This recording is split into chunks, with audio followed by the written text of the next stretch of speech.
Hi, my name is David Harris. I'm CEO of American Jewish Committee. My family knows a thing or two about the subject of anti-Semitism. My mother was a victim first of Soviet-style left-wing anti-Semitism and later of Nazi-style fascist anti-Semitism. My father was a victim of Nazi-style fascist anti-Semitism as well. And my wife and her family were targets of jihadist anti-Semitism in their native Libya. I've spent most of my life fighting anti-Semitism here in the United States, around the world, from multiple sources. And I've learned a thing or two about how best to fight.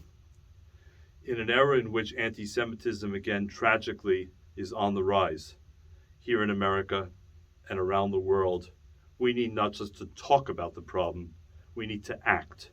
We need to act. So for me, acting means the following.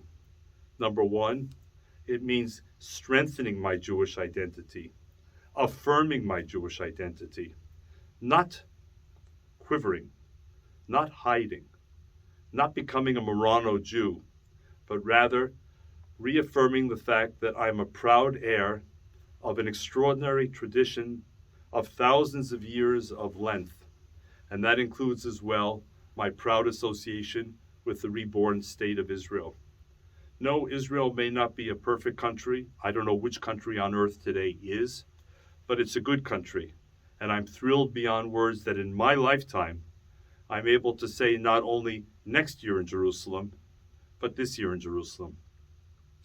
Secondly, if people see instances of anti-Semitism in schools, in colleges, in their alma maters, in their workplaces, online, in the streets, don't remain quiet. Speak up.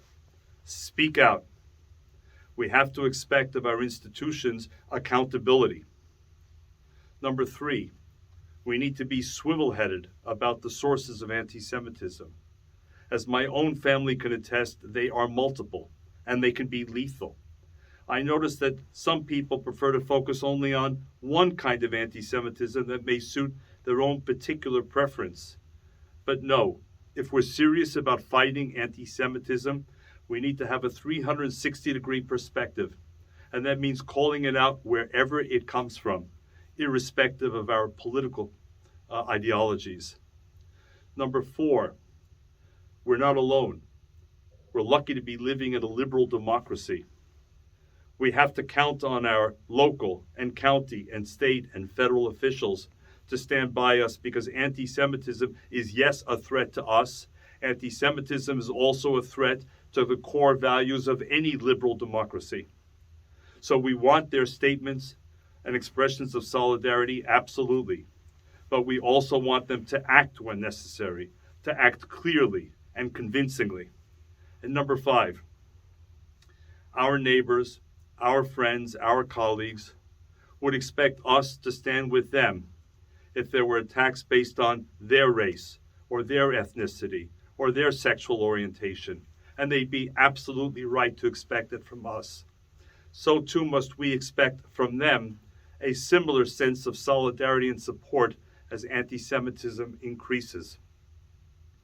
None of these alone may be the Pfizer vaccine to solve a problem that has existed for thousands of years.